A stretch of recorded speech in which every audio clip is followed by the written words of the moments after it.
I'm Alexandra Kreis, and you're listening to Outer Travel in a Journey. Journeying now for 30 years into the life and practice of yoga, I have met many who have taken interesting turns, went past extraordinary bumps, and reached unexpected places. People with whom I shared conversations about everyday struggles, intimate realizations, larger questions, ideas, and dreams. So today, I'm passing on the mic to one of them so we could hear and celebrate the wisdom in people's differences and experiences.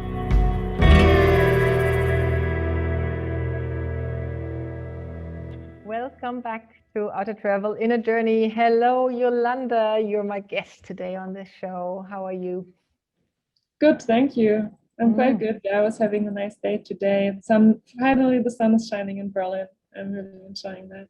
Yeah, I loved it too. So Jolanda and I, we're both based in Berlin, obviously, and Jolanda Todt, just so you know, we have her, she has a surname there. She is actually an artist and designer, but also loves traveling and a cultural educator currently in her profession, as far as I understand it. And the reason we're coming today is because we both felt we have to kind of dig out her story into the light and share it with you because, as you know, difficult situations in our lives are making us reach out and reach deeper at the best times. And Jolanda also called herself a spiritual researcher, which I loved. I never heard about spiritual researchers. Let's start. Why did you become a spiritual researcher? Let's start from where we need to start. Oh my God, yeah, that's not so easy to answer, but I'll try my best. Yeah, I guess kind of life brought me to this idea to become a spiritual researcher. Since life has been exposing me to as many people, of course, to but quite difficult situations. Yeah, where to start? That's the question actually right now. Start with the beginning. How did you, you said you have become an artist and at the same time something coincided in your life, in your personal life, kind of things kind of started to head in a certain direction. So maybe we can start with that. Yeah. Yeah. So yeah, I started to study communication design actually when I finished school, and in this moment of my life, which was very transformative, of course, like because moving out of home and starting a new study is always something big, and but also my father was going through quite a difficult situation in his life, or very transformative, and entering a very severe midlife crisis, I would say. I would call it now like that. But it was much more than just a midlife crisis. So unfortunately, he developed strong symptoms of bipolar disorder. And at one point, I even had to completely disconnect with him, unfortunately, because I was, super young, and like he was projecting a lot of things on me, and I was not kind of able to cope with it anymore at one point. So I had to make a distance. But luckily, just when I was about to finish these studies, when I was like 24 or something, I was somehow finding the space again and the strength also to reconnect with him. And he was still in a very difficult situation, also with drug abuse actually. But somehow we completely connected again, and I tried to support him, and he also was very supportive towards me. But he was already in a very difficult, really very difficult state, and in the end he couldn't make it, and he decided to end his life. And that was just when I had finished my own studies, and I, at the same day actually, I didn't know yet that he had killed himself basically. I for some reason I was going to the botanical garden in the town where I studied, and sat in the sun and was thinking about what to do next, because I had an internship in New York upcoming that was about to happen like half a year later, and then I just decided that I would go to Iceland without having any ideas actually what to do in Iceland.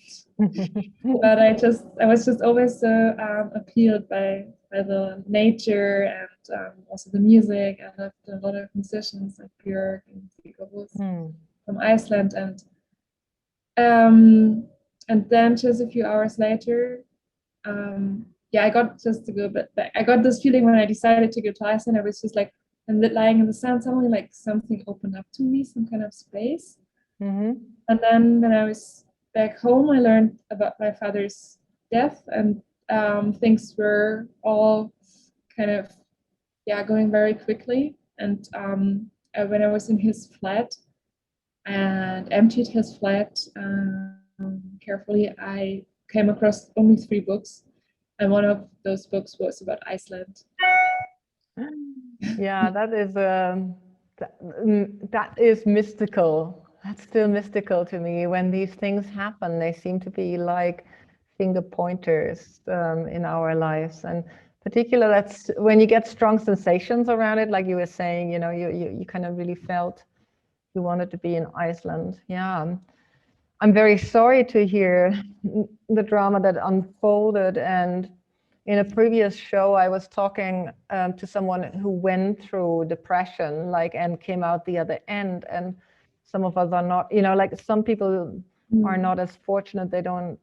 Maybe they have not worked enough with themselves and on themselves in order for them to use the dark night of the soul as an elevation into something else. And sometimes it's like the chemical processes are so strong in some people in their brains that it's very hard to mend them. So yeah, I'm sorry to hear about that, but obviously there is some hope in the story, because it helped you, you know, your father's death in some ways helped you to go deeper into into your own life. What happened next? Yeah, I guess that the whole story is the starting point of why I was just kind of calling myself spiritual researcher, because it opened up so many questions for me that I wanted to not answer because I mean I knew that maybe the answers wouldn't be so easy to get, but just to learn more.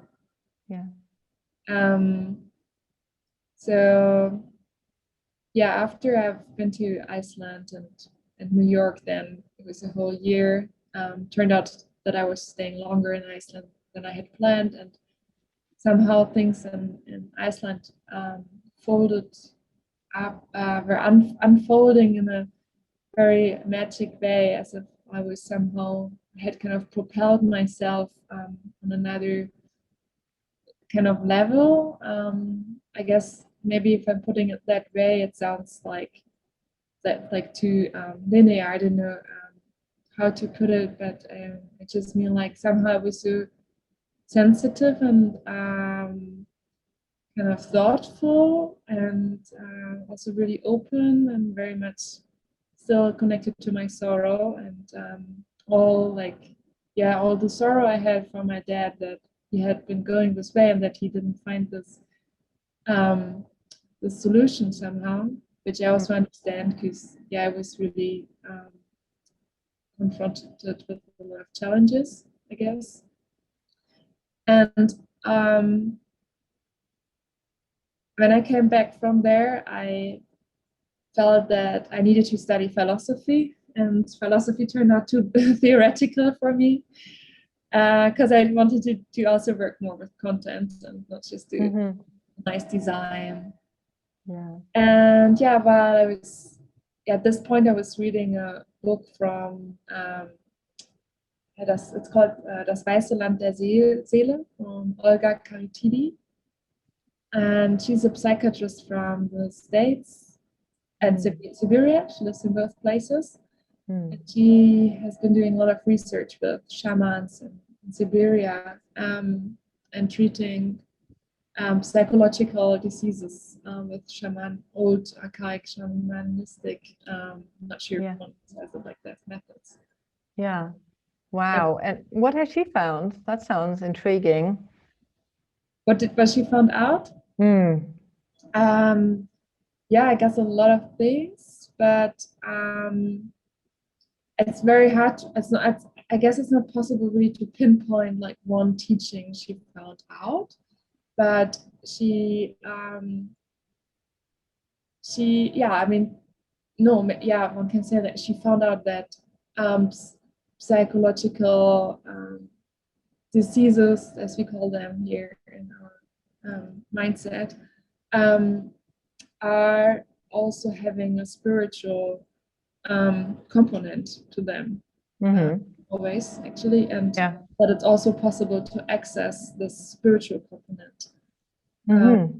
Yeah, not only by using pharmaceutics, but also through really the spiritual realm. Yeah. So I guess that kind of propelled you on a way to research yourself, as you call yourself a researcher. Where did you end up, kind of maybe tracing these steps, if I'm not jumping ahead here? Yeah, it's kind of, I think that my journey, I would also call it kind of crazy. Maybe it's because I'm still traveling, maybe in the steps of my father. Yeah. So I handed in a project for which I got a scholarship, a great scholarship for a year. And in this project, I was starting to question the connections, or to think about the connections of everything that shapes us and our psyche, from the past, regarding our upbringing, and then choices that we take later on in life, and then also neurological, genetical, how can I say this in English?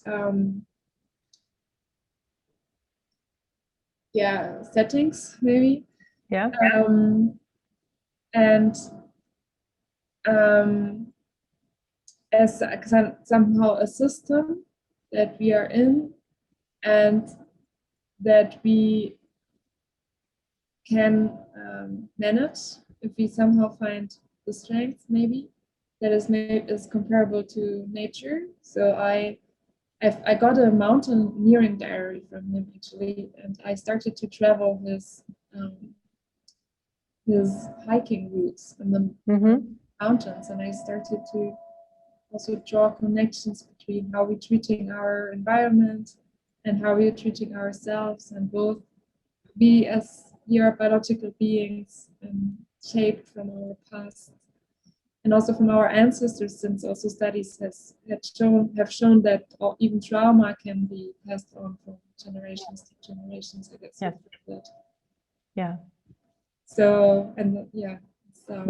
Yeah, we can inherit trauma. I talked to some trauma experts before on the show, and one of the phenomena a lot of us who are very kind of sensitive don't realize is that while we are seeking in how we can create more stable content life, and even as a spiritual seeker, we often look for that, how can we come back into harmony with nature? We overlook that sometimes the outer influences have been stronger than our own makings. I remember my yoga teacher, when we went into individual asana mode with him, and then when he would come around to do a few group sessions and talk about stuff that's happening to people, he would often talk about inherited things, and he didn't even mean trauma at the time, but he also meant like, what's happening in your body on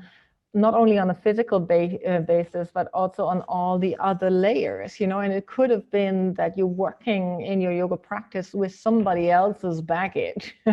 And then some, some of the stuff we have to take responsibility for. And that was always very, very interesting to me. And I was kind of thinking, oh, I've inherited so much. And one day he came over to me and said, like, you better get yourself into shape and do your stuff. And I was like, okay, that's a hint there.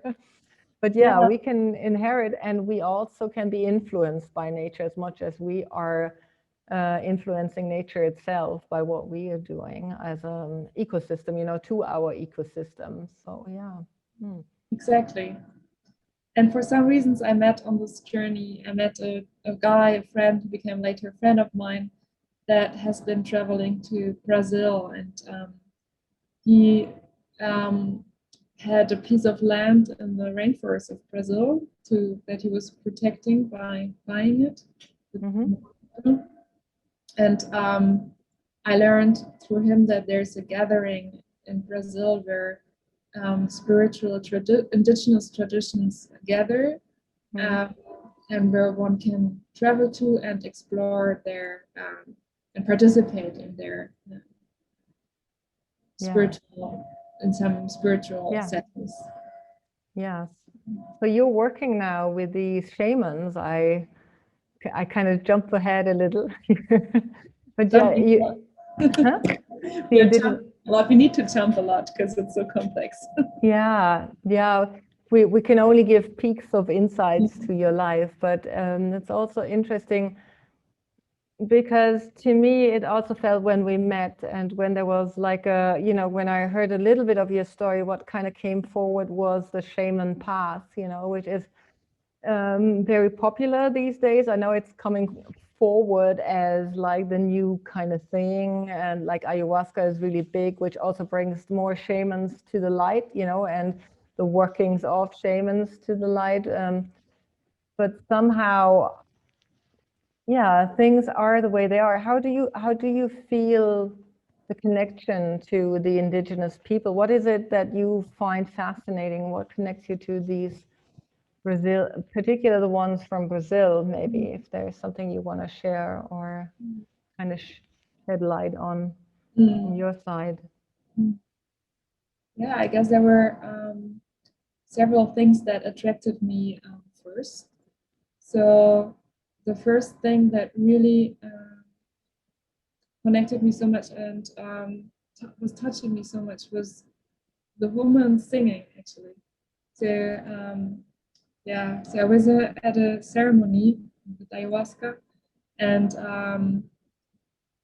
during the whole ceremony there were two women singing, praying, chanting for hours and hours and hours, just in such a devotional way I've just never seen before. And I feel that in our culture, we women we since some time kind of fighting for our space and our place, and I felt that these women they had such a beautiful space around themselves where they were expressing their spirituality. In such a true way and without caring at all like how they would be looked at or whatever, if they would get attention, applause or such things. Was completely off from that. It was just this singing and this strength of these women were touching me and really brought me to tears, and just it was in this moment the most beautiful thing I've ever seen somehow, to be honest. And then one of those leaders of this tribe invited us to come to their forest, and then again just things were just like leading to one another. I saw that there was a concert of one of the leaders of the tribe. They are called Yavanava, in Berlin, and I went there, and then I met a Danish woman that was organizing a trip to their village. It was actually the first trip that she had ever organized to their village. She has always been traveling by herself, but she never opened up her secrets to others before somehow. And then I went visiting her first in Denmark, and then later I decided to come with her to Brazil and visit Rio. Yeah, and then what was also there are so many things to say. Maybe you wanted to say something just right now, otherwise I go ahead. Yeah, like next to, you know, noticing, to me always, and I know what you're saying there, you know, to me there's always that point in when somebody notice that a practice goes so much deeper, you know, like when it really touches people, and it doesn't need to be a practice that is certified, if there's a word for spirituality, but I'm thinking like, you know, I felt really lifted for the first time in my life when I started singing in the church choir. You know, that sense of being held by all the voices around me and that harmony, and there was no judgment in, you know, who you were or what you looked like or where you came from. And you're describing this very moment so articulated, you know, like in that voicing of the women's voices where they kind of enter where the ego disappears, and we kind of feel that there is something else going on and takes expression in its purity.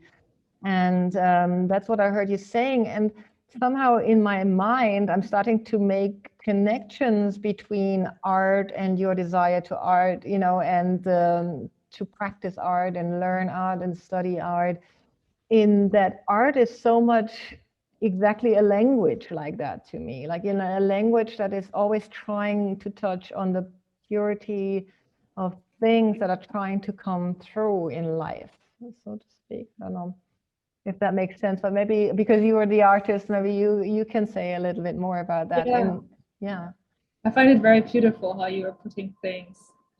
I think that I'm also doing a lot of shadow work for some reasons in my art, like kind of subconsciously, I guess. I was doing a lot of shadow work that had led me on this journey. So before I started this project with my father, that is not finished yet. I'm still working on it because it became so big, because it made me go on this journey to the Amazon in the end. And I don't yet, I'm not like, I'm in the process. And before that, I was actually doing a project about my great grandfather father's involvement in the Nazi regime. And I was very was very touching, very how can I put this, like uncomfortable space areas and space in my family history, or in one part of my family's history. Yeah, there's a lot of things, but there's just like this one part where things were not quite clear, and I was asking a lot of questions, and then I developed a participative installation where visitors were confronted with their own past, actually, by seeing this past that I have been extracting from parts of my family. And I guess because I have been asking such big questions in the project now with my father, life was giving me such big pictures. Like, it's like always what the bigger the questions are, sometimes the bigger the answers are that one gets. Yeah, and life is not like that. It's so hard to fit into a shoe. You know, it's like so hard to fit into any kind of shape. And as you say, you know, you keep saying, you know, you're still traveling, and I feel that all the time. It never ends, and it's the curiosity instead of the I mean, the bewilderment and the curiosity that propels us forward, but not the wanting to solve.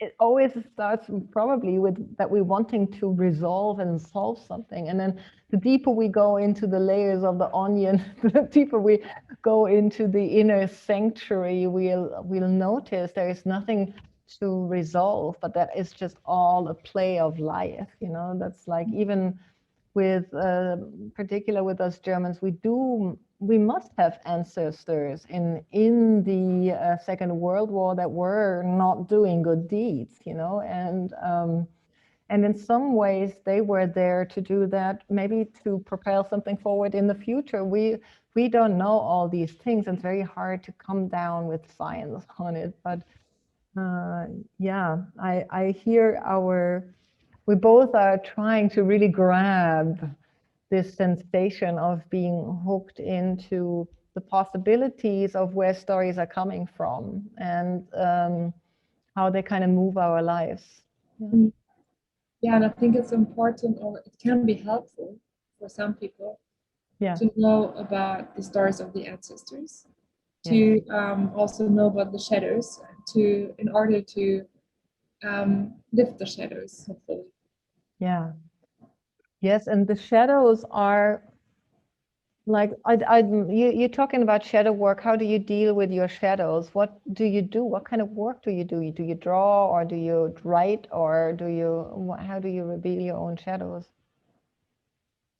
Is there... Right, that's a big question. So I write always. Just know I'm journaling always.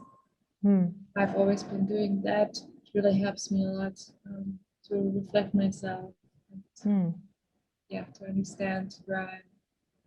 And otherwise, I also practice yoga. It helps me a lot, very much every day. And going to nature is the biggest part. Yeah. Yeah. Yeah. That's me most to reconnect and to get clarity and to know where I should be going next. Yeah. Yeah. Yeah, the shadow work is something that is also kind of growing in or coming to light. I think it's because shamanism came forward into our Western Caucasian culture so much in the past few years, you know, like it's almost like 5 to 10 years that it's becoming more visible and accepted. And if we allow that part of living through the ancestors to come here, of course, we're always dealing with shadow work. That's what I feel from my side. So, and we cannot avoid shadows. Where there is light, there are True. shadows. And we as humanity have such a big shadow, of course. I mean, we are all connected, and yeah, so it's a big thing. I think we can draw a line here. I know you're not finished, we are not finished, but you kind of talked a little bit about what kind of helped you to move forward and looking at the complexity of life. So is there one thing maybe that you want to tell our listeners, you know, like maybe give it as a gift or as an insight, or I don't know, a greeting? Yeah. I can just say that I'm very grateful that I have had the chance to travel to the Yamanawa and to learn with their medicine, and it's something that still helps me to understand a lot of things, and I can just encourage people to how can I put this now? Maybe it's just that they are in a very vulnerable position, the indigenous people in Brazil, and especially now during the Corona crisis, because they have stopped all visitors from coming, so they are completely isolated right now. And I'm in touch with their leader and his wife, and I know that they are very short on money and they need a lot of support. There are some projects that support them, and there's some eco farming project, for example, that's really nice, and it's a really nice sustainable business that they have been setting up, and there's a really there are very beautiful movie projects actually featuring them that are also developed right now, and I can just encourage people to go and see maybe if there's a chance somehow to meet someone from an indigenous tribe and be open for the the message and the healing that could come from. And maybe if some people have the opportunity to support it, of course, very appreciated, because they are kind of protecting the core of our ecosystem, the Amazon. Wow. Maybe we can put a link to, if there is like a page where people can pledge a donation or something to the particular tribe. We can put that into the show notes. So yeah, as it sounds like what you're calling out for. So yeah, thank you for being the voice of the indigenous people tonight, Jolanda, and thanks to your father as well, and to that degree of being involved in this story as well. And yeah, have a beautiful evening as we are facing the evening here. And yeah, hope to thank see you, soon. Alexandra. Yes, you're welcome. And thank you, listener. Sorry? And thank you, listener, for having. Yeah, thank you, listener. See you soon. See you soon. If you enjoy listening to my podcast, please consider to become a patron at patreon.com/Alexandra Kreis and pledge your donation.